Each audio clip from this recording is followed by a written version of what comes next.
much. And Maddie and Arthur, it's lovely to see you again. I remember when you were at Craveston. I remember your logo, actually. That's stuck in my head. Thank you very much for the opportunity to speak tonight. Kerry and I have we've done a short presentation for you, and we're just going to minimize this so I can see the full presentation. We're going to split the presentation between us, and we were asked to come along and talk about best practice for community-based businesses. So I'm going to do the first 3 slides, and Kerry's going to follow and do the final 3 slides. And what we've done and we demonstrate this in the second slide, we've really split our presentation into 3 sections. If we could just have the second slide, Kerry, that'd be great. So conscious decisions, collaboration in a few guises, and customer. So I'm going to really start in terms of conscious decisions, and just a simple slide here with the third slide to think about, well, it's really important to be enthusiastic about your business, but it's not enough to be just enthusiastic.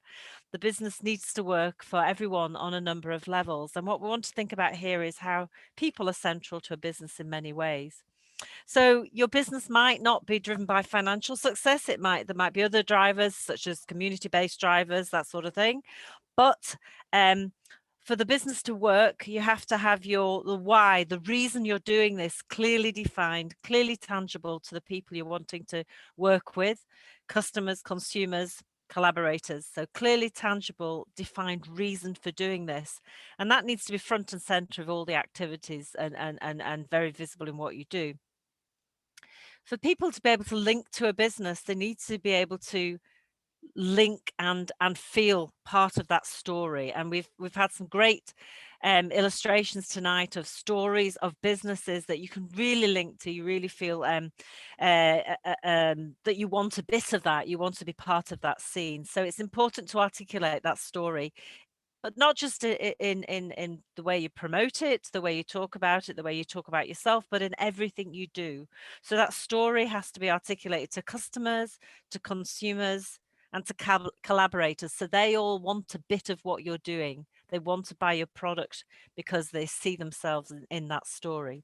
So that story, that why you're doing it, is vitally important. It's your purpose, it's your cause, it's your belief.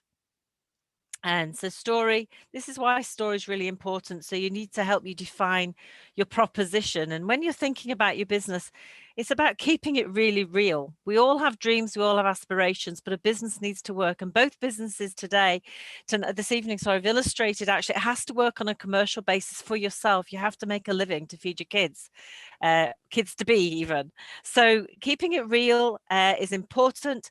And I would suggest, in terms of when you're thinking about telling your story and articulating your ideas to potential customers, keep it simple, not too technical, keep it really simple. And both businesses tonight have articulated a really simple why they're doing it, what they're trying to achieve.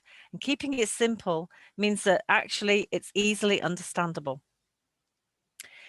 And you have to relate your business to the marketplace, to what the consumer is looking for. And that's really important, because build it and expecting people to come is not a recipe for success. You know, you might be super enthusiastic about something, but unless you're doing something for which there is a demand, then you could be technically wasting your time. And as people have said, you can work 80 hours plus a week. You want to make sure that you're getting something out of there. And that might not just be financial, but that is important. So to simply build and they will come is not enough. You need to understand your market, which does mean researching your market and understanding what's important to create that clear, that tangible why for your product offering or your service offering. Why should somebody buy your product? Why should a cafe list your product? Why should the consumer buy your product from you at a farmer's market or order your veg box? What's the why? So you have to understand that consumer, what drives them, what they want to achieve. Is it around food waste? Is it around more local? Is it about supporting jobs in the local community? Understand the consumer. But also, to make this business work for you, you have to be able to turn a profit. And that means getting your pricing right. So it's more than just covering costs. It's about understanding what your costs are, costing things, including your own time, and thinking about, okay, well, that's what it costs. This is what my competitors are doing in the market. I can get this and make this profit. So you can work out your costs on cost plus, looking back at the market, but the cost has to reflect your proposition. You know, if you've got a really expensive product, you can sell it too cheaply. And there's a direct relationship between price and perceived quality, rightly or wrongly. But also, if you're targeting a specific market, look at the costs that they would expect, be able to, and want to pay. So understand the market and what people are going to be able to pay and willing to pay for your product. And that pricing strategy and the why of your product and the understanding that market will help to shape how you market your business.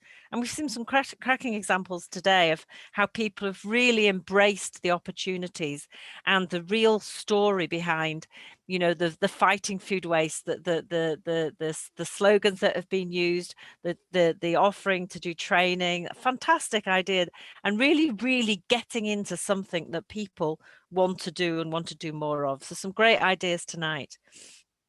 You need to be seen to be providing a solution to encourage people to actually buy your product.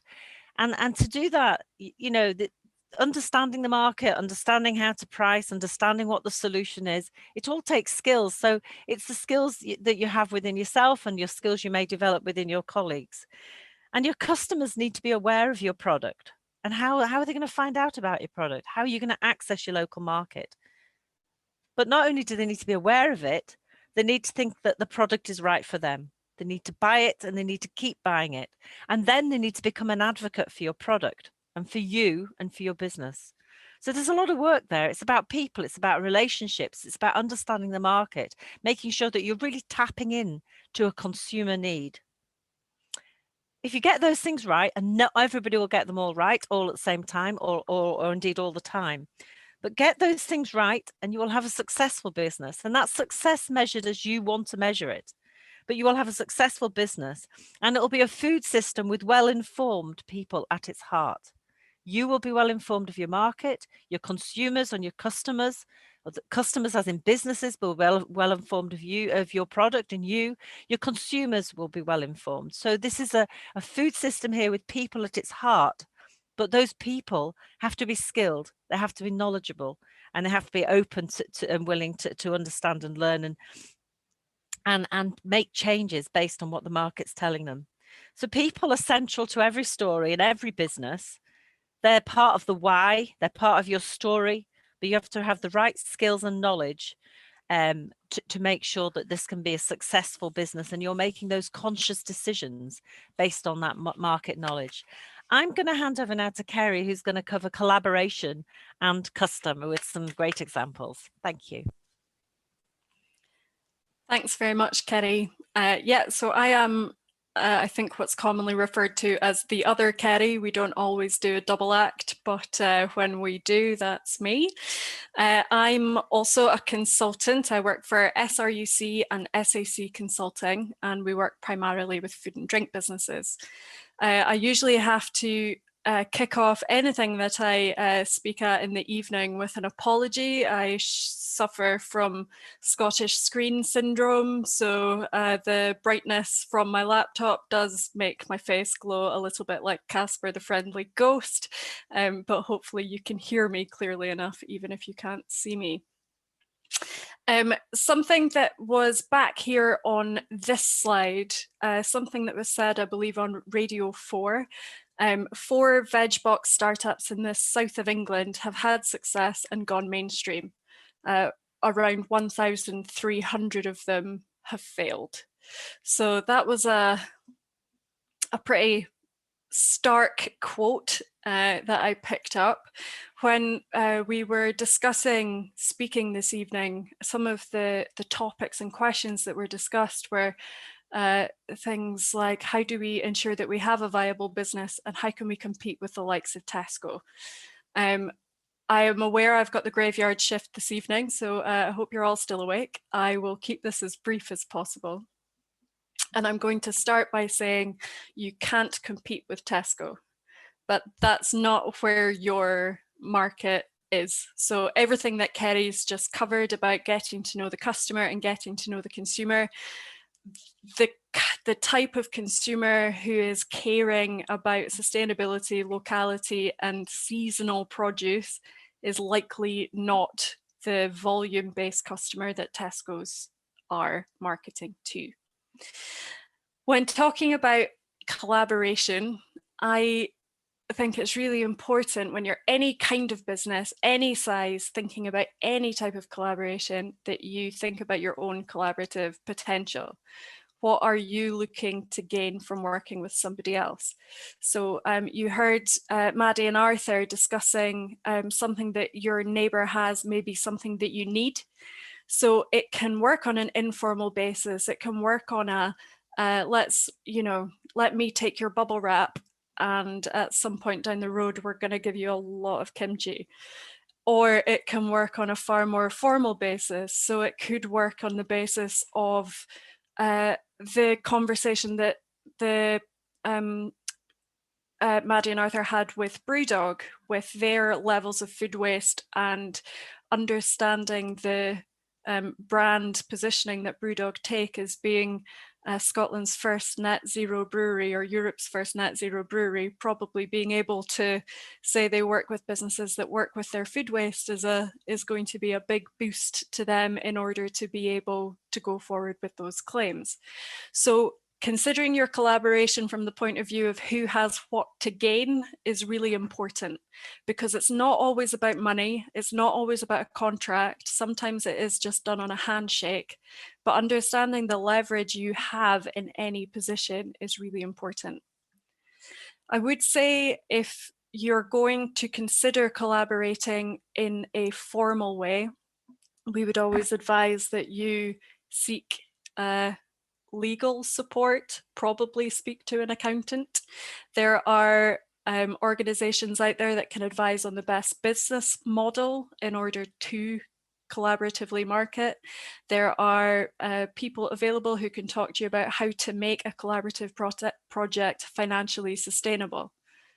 Ultimately, the win and the gain from a collaborative marketplace or a collaborative business is the power that you get collectively with other organizations. So one person working 80 hours a week is going to pretty quickly get tired, use all of their resources and not have very much left. But 10 people working 8 hours a week have a lot more to give if they're all working towards the same end goal. On the screen here, you'll see I've put 4 examples. They're really worth looking into if anyone's interested in looking at forming a formal cooperative or looking at collaborative selling. Shetland Farm Dairies is a group of 12 individual dairies on Shetland who sell under this one market brand of Shetland Farm Dairies. So there's still 12 individual businesses, but they market through one cooperative focus. The Urban Growers Collective, I'm sure many of you are already aware of the Urban Growers Collective, but the steps that the Urban Growers have made to link up, as Mary was mentioning, Aberdeen City Council and local authorities put a lot of focus on allotments and small community growing gardens, which may not feel like it's got commercial viability. The Urban Growers basically created a marketplace for every single one of those with no administration and no back management. So it became a very sustainable, economically speaking, a very sustainable market option. There's also Unicorn, which is Manchester's cooperative grocery store. Again, if it's not something that you've seen before, I'd really highly recommend looking them up. So it again is formed as a formal cooperative agreement, but as a consumer, as a customer walking in, it doesn't necessarily matter that the tomatoes came from 12 different suppliers. You know that they're all of a certain standard. So the consumer gets what they need and the cooperative get what they need. And then finally, Taste of Arran is another collaborative marketplace set up again in a different way. Very commercially driven and commercially focused. Some people would say to one person's end. But what it does do is it provides stability. It provides stability of supply. And again, quite a few of the things Mari was saying about being able to sort of forecast, know what you've got coming and know what you can charge, you can do on a larger scale with a model similar to Taste of Arran. If anybody is looking for help, advice, a chat on getting a cooperative up off the ground, or wants to talk about collaborative marketing, then it's something I could talk about for hours, but I won't, don't worry guys, because I will very, very swiftly move on to my last slide of the evening, which is about customer convenience. So this is the final C, if you like. And there's something that every one of these businesses have in common, and it's that they are part of the biggest economy in the UK right now, which is the subscription economy. So 90% of all UK consumers are now subscribers of some sort. The average UK monthly subscription spend is over £50 per consumer, and the average UK consumer has 20 active subscriptions. Now, for a lot of people, when you think about the subscription economy, you probably think about digital subscriptions like Netflix or Amazon Prime.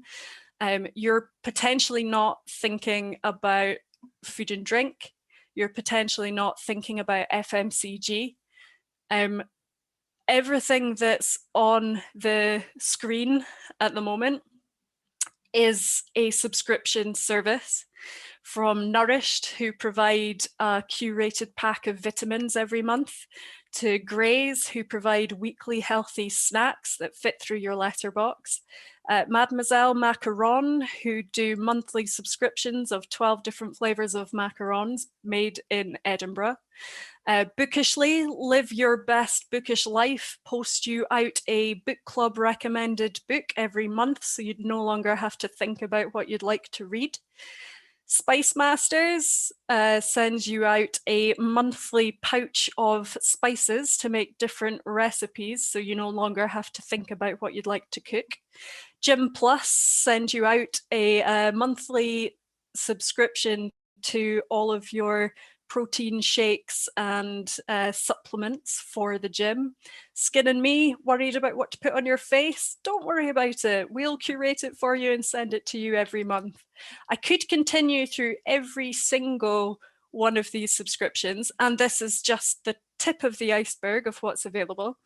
The one I wanted to look at in a little bit more detail was Eat Fruit. So I don't know if anybody here is an Eat Fruit subscriber.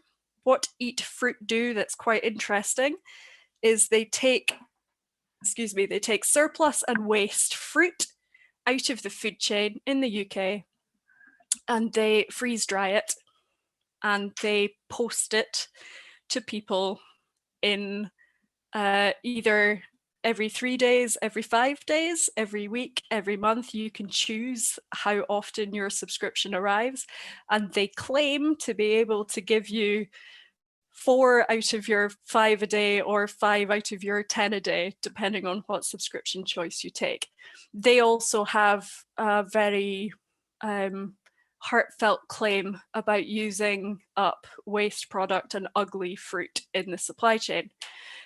They don't tell their customers about the freeze drying process. They don't talk about their footprint. They don't talk about how much it actually takes to package this in nice shrink wrap plastic and send it out to people, because they don't have to, because the average UK monthly subscription spend is over £50 per consumer.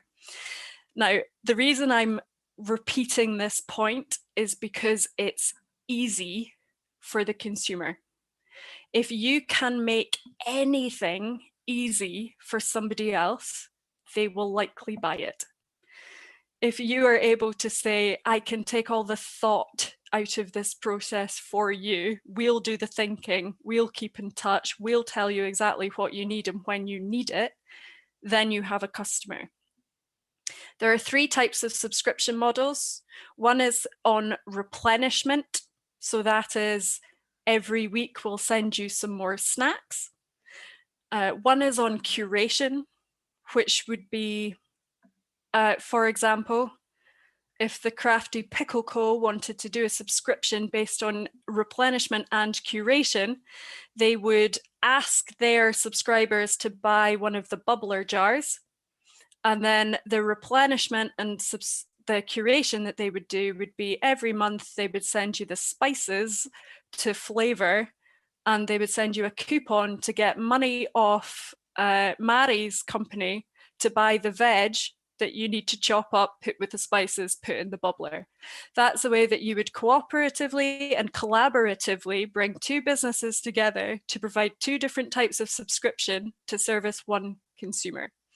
So this is something, again, that massively floats my boat, and I believe that I can find a subscription model for any business and for every consumer. The last thing I'll say on this slide is you may be thinking of those statistics, 90% of consumers now being subscribers, the monthly spend being £50 and 20 active subscriptions. You may think that that's hard to believe and hard to understand. What I will tell you is that everything that you see on the screen right now is something that my household is subscribed to. And I didn't realize it until I put it all on one slide. So I am probably, we are the average consumer in the UK in this household, and this doesn't even include our digital footprint. So I'm going to let you go just now. It's been lovely to be here and speak with you this evening. As I said, both myself and my colleague Ceri would be more than happy to speak to anybody on individual points. You can follow us on Instagram, we're food_drink_consults, or you can get us on Twitter at SRUC Food and Drink, and both of our email addresses are there too. Thank you very much.